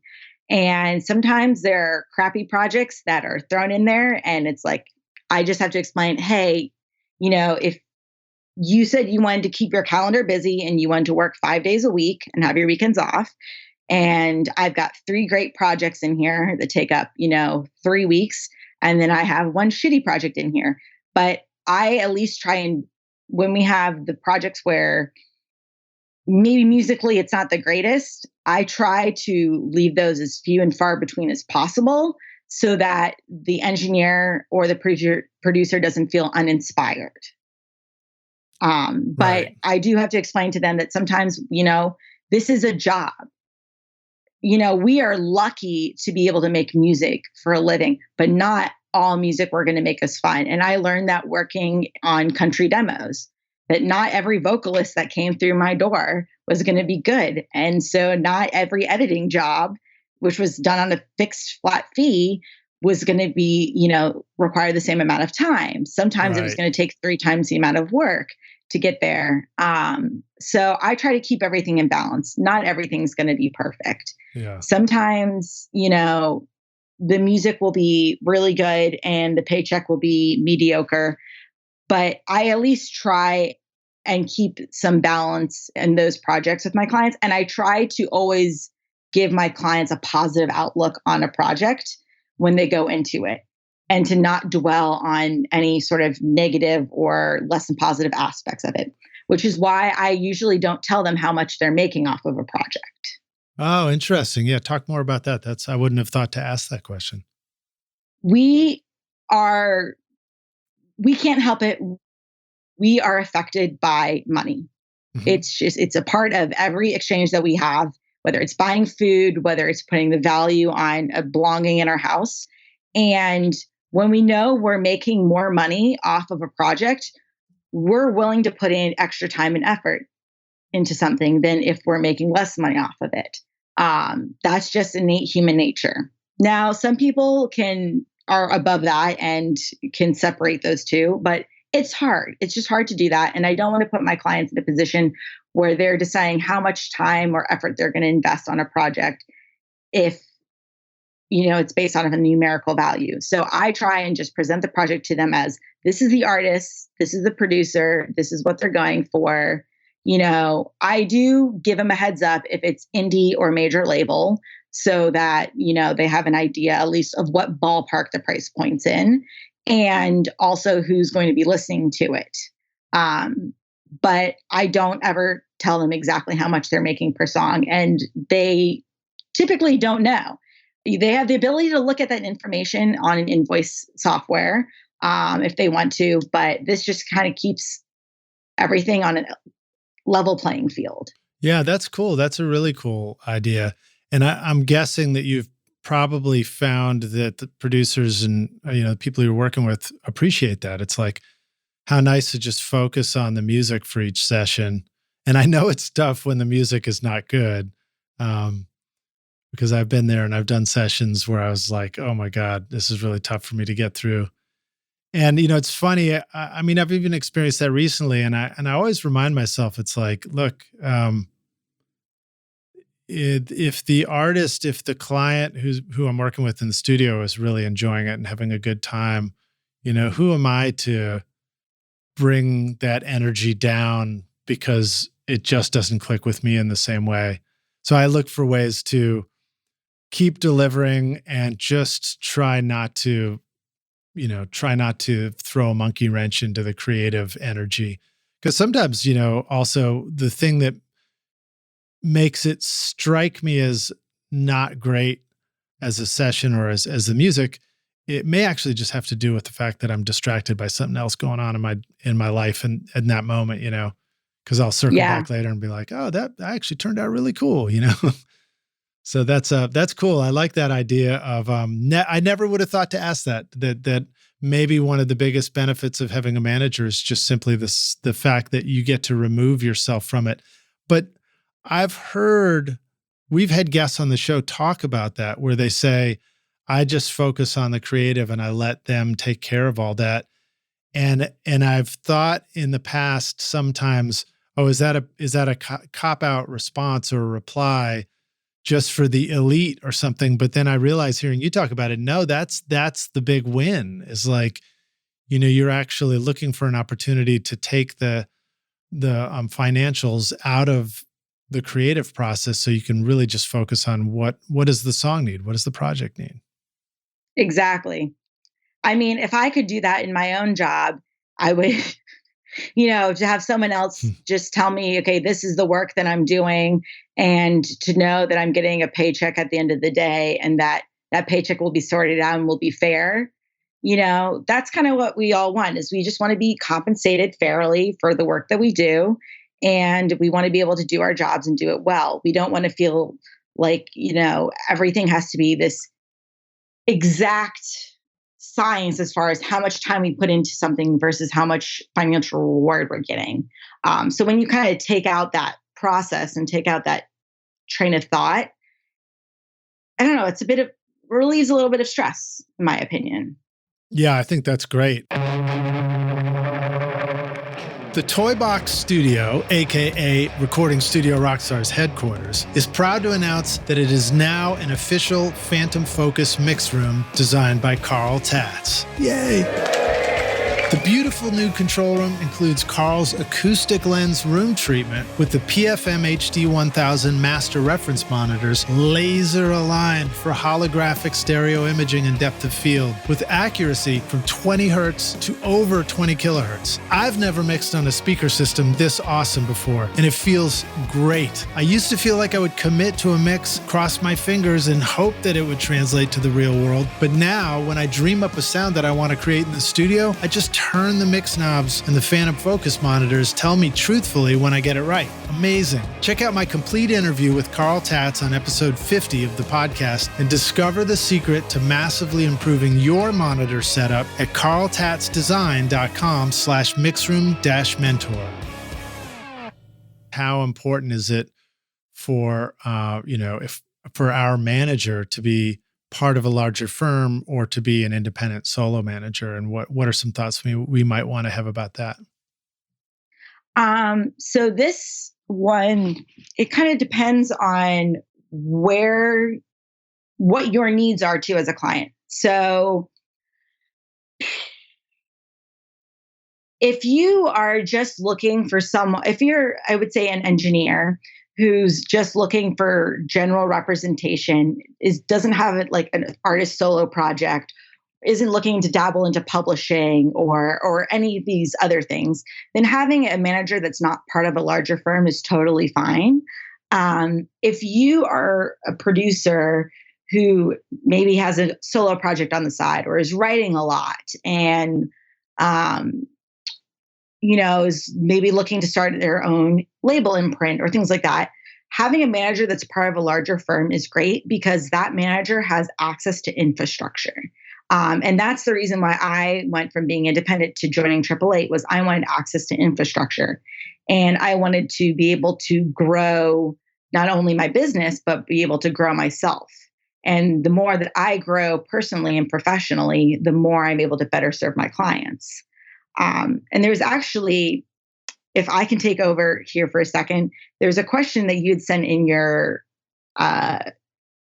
questionnaire to me as, tell us about a moment of success for you in recording or that aha moment. Mm-hmm. And for me, when I joined 888, I finally had that aha moment or that moment of success when Jon Randall's The Martha tapes with Miranda and Jack launched. And I realized I had a team of artist managers around me that I could go to ask, okay, we're doing ACL Live. What do I need to do to advance this? Like, I know how to advance a show, but specifically for ACL, what does that look like? And I had other people in the room who had done ACL Live with their artists before. When I needed to go to Spotify to pitch songs for playlists, I knew exactly who to talk to. When I wanted to pursue radio, we had someone in house that did radio. On top of it, with some of my producers who are writers, I have a plethora of writers that are signed to management company that they can write with. So it kind of depends on what your needs are. I don't think there's one version is better or worse as far as being independent versus having infrastructure. I will say it comes down to the manager itself, and you want that manager to be invested into you personally. You don't want to be at a large management company where you're going to be handed off. And I'm going to get in trouble for saying this, but I think it needs to be said. One of the things that was brought to my attention when I first joined 888 was, you're going to start this vertical and you're going to have employees under you and we're going to sign lots of producers and engineers. And I very quickly learned that that's not what I wanted to do. And that methodology was wrong, that it was more important for me to have few clients and be very invested into them and know exactly what's going on in their day-to-day operations and be able to uplift them and feel close and connected to them rather than having a bunch of minions running around. That's great. I mean, that's just my approach, but I do feel that my approach is the best approach for my clients specifically. Yeah. Plus, we like hearing you get on a roll like that. You sounded like you were on your soapbox in a good way just then. That was great. Okay, cool. Well, let me jump into some of the closing questions. We'll kind of jam through outro questions. When you started out in recording and engineering and all that, what do you feel like was holding you back initially?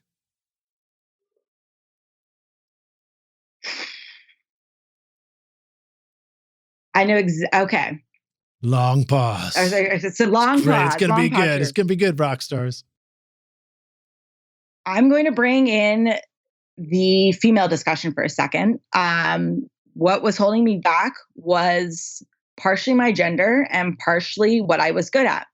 When I joined the studio that I worked at, I was really good at the management side of things, and they needed a manager. So even though me and male engineer were just as good as engineering, he sucked at management and organization and things like that. So he was given more editing and engineering opportunities. I was positioned more into management opportunities because I showed that I was really good at those things. So what was holding me back was actually being really skilled in management. And a bit of a gender bias in there. I'm seeing that gender bias change. I'm seeing many more female engineers, really come to the spotlight. But that is just the reality of it. Yeah, you represent one of your clients is a woman, if not more than one, Shawnee Gandhi, right? Yep. And it's tell us funny, a little bit about her too, because I have not had her on the show yet. Shawnee is fantastic. She's an amazing engineer, mixer, and producer. She works primarily in like the bluegrass and Americana world and has just this incredible ear for capturing acoustic instruments. Truly, what she captures just sounds beautiful.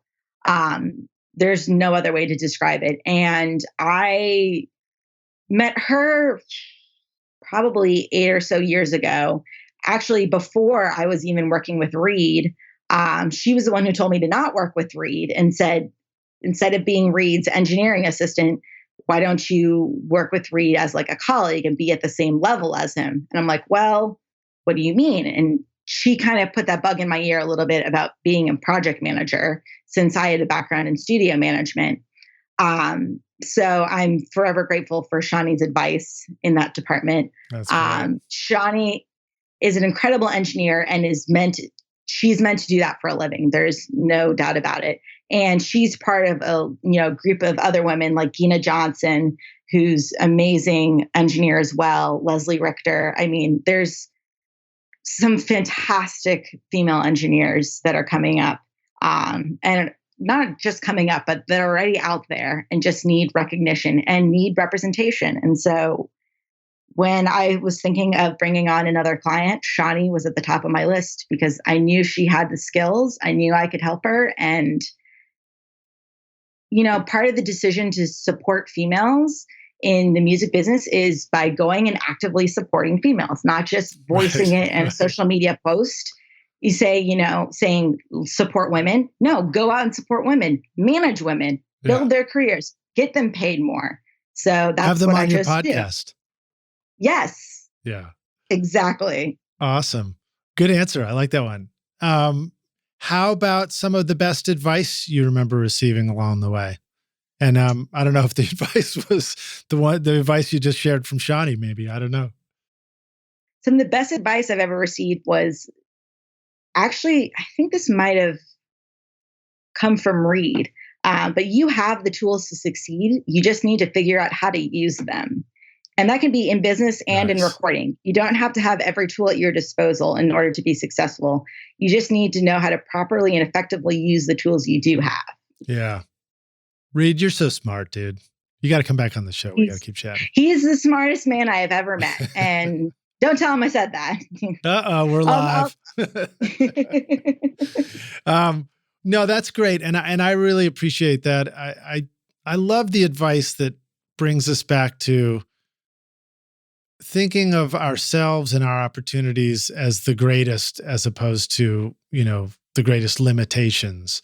So for example, I think it's easy for us to see ourselves and see our own skill sets or our personalities and individual quirks as something that limits us from opportunity, when I think, in fact, it's the thing that gives us, offers us the greatest opportunity. So for example, I don't need to go on a big tangent here, but when I'm talking to, if I was to go back and talk to my young self, which I asked this question on the show and I never asked myself the question, it would be to say like, Lidge, the things that make you different from everybody else and the stuff that you're into, even if what you're into doesn't seem to be like the most popular music out there or something, that actually is your greatest strength, as opposed to the thing that's going to prevent you from getting a really good opportunity. Because I think that when we focus on the tools that we have and we let our own personality come through and our own skill sets, we ultimately are going to do our very best work.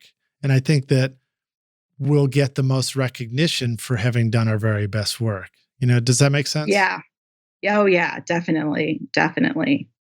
So it's like, take what you've got, learn how to use it really well, own it. And at the end of the day, people are going to look at the tool set that you had to work with, and they're going to think, oh, wow, that's the tool set to get.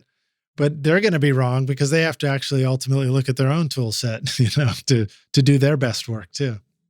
Exactly. All right, cool. Good advice. How about sharing a recording tip, hack, or secret sauce, something we could use on our next session, whether that's however you want to cover that one. Know the good lunch spots, because people don't want to eat the same meal at every session, even if they're good tacos. Oh man, we eat a lot of tacos at our studio. So that's how I got my very first job in the music business, first job in the studio business was knowing where the good lunch spots were. How do you expand your lunch spot knowledge? Do you have a way that you've found that helps you go discover new options?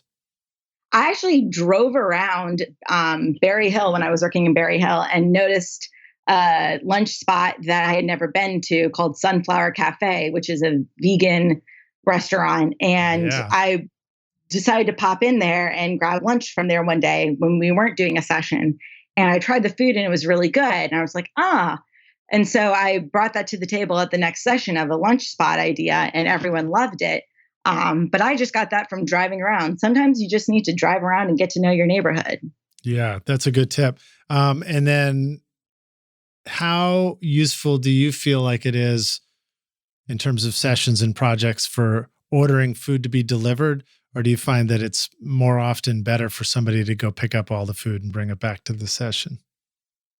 I think if you can get it delivered, honestly, it's easier to do it that way, because then you can have your assistant, manager, whomever's there to help with the session, focusing on that.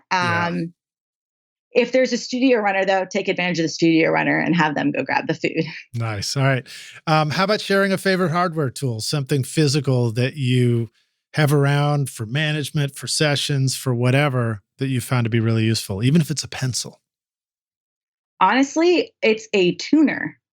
I would say a tuner is the most important thing, because, and that can just be on your phone, but no one likes a guitar that's out of tune. So half the time management companies have guitars laying around the office, but they're never in tune. So if you ever want to play something, have a tuner on your phone. All right. Does that cover a favorite software tool too? Or do you have anything else you want to recommend for us? From a audio standpoint, anything that Spectrasonics makes, if you want to come up with some cool, unique sounds that make your demos stand out or make your, full-on production stand out, Spectrasonics, their patches that they've created for synths and for, keyed instruments are fantastic. Definitely worth looking into. Yeah, I remember they had a really good Wurlitzer. It was like the Vinyl was the name of the plugin or something, and like great Rhodes and Wurlitzer sounds. Nothing is worse than hearing two different demos that use the same exact drum loop in there and being like, I've heard this before. Why have I heard this? We're not in the 90s anymore, rock stars. Come on now. Exactly.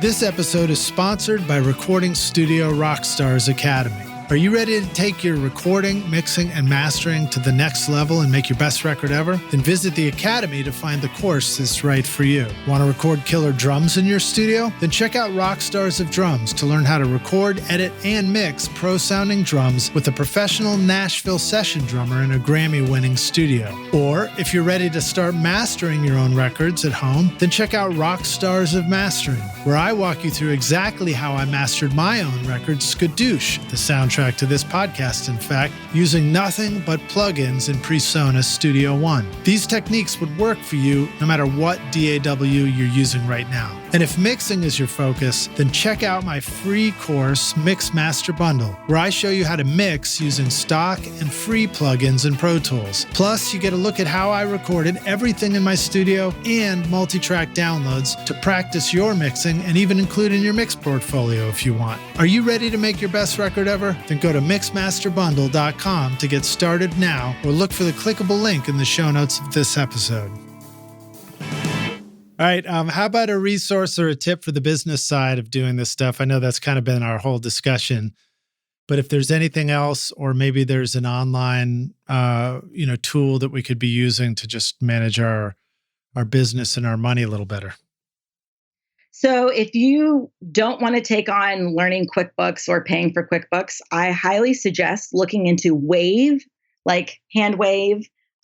It's an invoicing app that's fantastic. I use it with my clients. It does all the things that QuickBooks invoicing does. It lets you customize the invoice, keep track of everything. They accept online payments with a service fee, of course. I highly suggest using Wave for invoicing if you need a good platform for that. Okay, and move cool. away from using Google Docs. Google Docs is ancient for invoicing. Yeah, well, it's nice because one of the important things about invoicing that I think we forget about it isn't sending the invoice. That's the first obstacle we have to get over. The first, jump we have to jump over. It's following up a week later, 2 weeks later, a month later when that invoice hasn't been paid yet and not losing track of it. That's where the invoicing tools come in really handy. Being able to generate reports too, and just seeing how much money you're making or how much a client is bringing in. You're able to do all of that in the Wave platform. So definitely worth looking into. Does Wave also track time and things like that? Wave does not track time. Okay. Unfortunately. All right. Here's a good one. I'll share this one. This came, we got this tip on the podcast quite a while ago. Is a app called Clockify, which you can use the free version, and it will just track. You can turn the timer on and off, and then go grab all those times and put them in Wave to make your invoice. Oh, that's cool. I'll have to check that out. Yeah, it's pretty cool. And of course, they have like a paid version, which will like super integrate into QuickBooks and things like that. But I've just been still using the free one, and it makes it really easy to just kind of keep track of stuff and not have to. It's kind of like keeping track of your time on a project is just like what you said about having to deal with the money when you want to focus on the creative. It's such a relief when you can just know that that's taken care of and you don't have to think about it anymore. And it's really fascinating to me when I go back and I look at a project, and your gut can be deceiving, right? Like your gut sense could be like, oh, I spent forever on that. And then you go look at the timer and you add it up and you're like, oh, you know what? I with all the times I turned the timer on and off and took lunch breaks and stuff like that, or whatever it was, you're like, no, it worked out totally normal. I spent the normal amount of time on that project. So it can be really useful to find that out. Yeah, that's awesome. All right. So how about sharing an organizational resource? Anything that helps you keep all your stuff organized? How do we keep our shit together? Oh man, Google Docs all the way. I use Google Docs with all my clients to keep track of projects, to keep track of inquiries. It's just a great way for everyone to be on the same page and see the same information. So really utilizing Google Docs is important. Go ahead. Oh, also storing documents in there as well. If a client ever says, I need access to such and such, you can just send them the whole folder of everything that's in there, and they have access to all the documents that, you're providing them. So Google Docs all the way. And do you use the G Suite version of that? Do you recommend that people sort of pay the little bit extra and get signed up that way, or not necessarily? Not necessarily. I think just regular Google Docs is fine without having the full G Suite. Okay. And then do you find anybody using Google Docs and Google Drive for the audio and the media aspect of organizing and sending stuff? Or do you find that Google Docs has primarily been useful for, the texts and the documents and things like that? Primarily useful for text and documents. I actually do store mixes on there for projects in which I'm delivering to labels because there are secure methods for storing stuff. But Dropbox is typically what everyone uses for sending files that are audio files. So I'd say if you're able to limit yourself to a couple pieces of software or a couple platforms, the fewer you use, the better, because you'll use them more efficiently and effectively. All right, let me ask you this, and let me know if this is getting too geeky and into the weeds, but with Google Docs,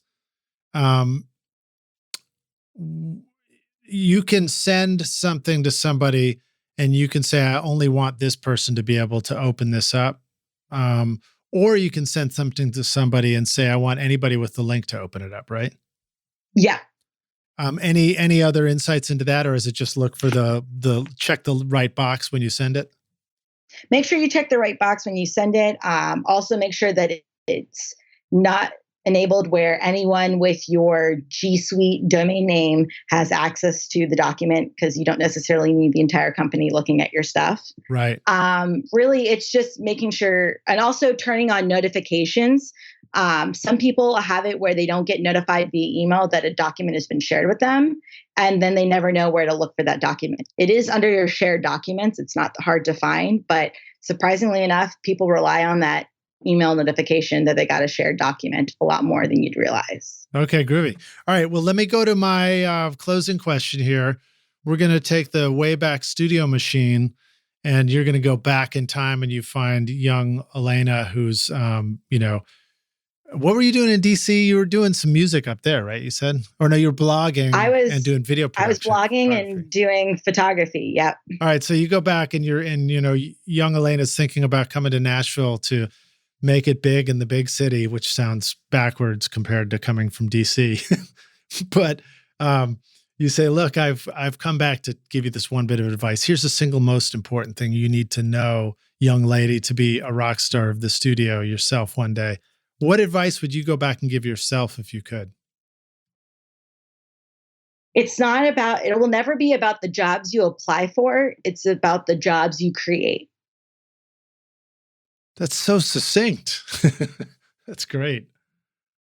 I love that. Yeah. So that's kind of like that idea of, it's bringing yourself to the table that creates the opportunity, right? Yep. It's going to be about what you bring to the table, what you create for yourself, not necessarily about taking advantage of what's out there. Obviously, you take advantage of the opportunities that exist out there, but remember, you have to create the opportunity for yourself. Yeah. And, both of those things have to happen. I feel like another part of that is that idea of like, you're already surrounded by the opportunity right now. You just don't recognize it. Like the people you know today, the friends that you're already making music with, those probably are your biggest opportunity moving forward. So take advantage of that stuff. Exactly. Alena, it's been super awesome having you on the podcast. Thank you for doing this. Thank you for jumping through hoops in the beginning while we got your microphone working, because it actually sounded great. You sounded great the whole time. So awesome. Well, thanks so much for having me, Lidge. Yeah. Let the rock stars know how they can find you online. Where should they learn more about you? And if they're interested in, learning more about management and stuff, where would you direct them? My Instagram is usually the best place to find me. It's Instagram.com/Alena Moran, and message me on there. Or you can email me at alenamoran@gmail.com. I'm always looking to connect with people, no matter how big, small. I think every person in this world is important, and we're all meant to be connected in some way, somehow. So reach out whenever. Awesome. Well, thank you so much for joining us on the show. I look forward to having a coffee with you in person next time I see you. And continue to rock on, Alena. You're awesome. Thanks, Lidge. I appreciate you. All right. Thanks for listening to Rockstars. We'll see you guys in the next episode. Cheers.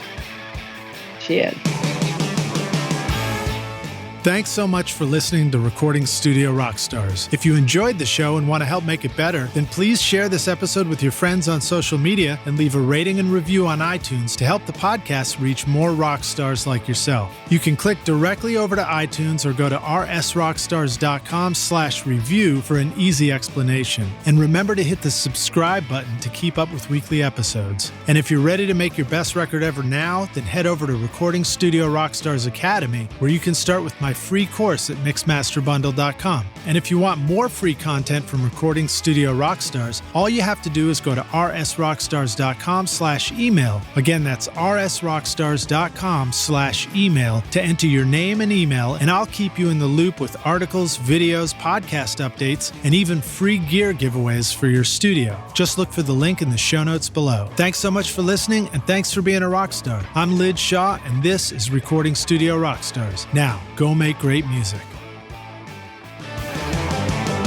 Recording Studio Rockstars would like to give a big thank you to our amazing sponsors who help make this episode possible. OWC, Spectra 1964, Samply, Carl Tatz Design, and Isotope. Remember to use the coupon codes ROCK10 at isotope.com/rockstars for 10% off any individual plugin purchase. Or start your extended 30-day free trial subscription to get access to lots of plugins. And sign up for your free account at samplyaudio.com and get 2 projects now. Or use the coupon code RSR20 to get 20% off the first 3 months of subscription. Plus, use the coupon ROCKSTAR for 10% off any course at Recording Studio Rockstars Academy for a limited time. You'll find links to all these wonderful sponsors in our show notes. Just scroll down. These are all things I highly recommend for your studio. They're going to help you make your best record ever. I would also like to thank our fantastic team here at Recording Studio Rockstars, Vlad Weselchenko, Braden Stremming, and John Richardson for additional podcast and video production. Thanks so much for listening, and we'll see you in the next episode. Cheers.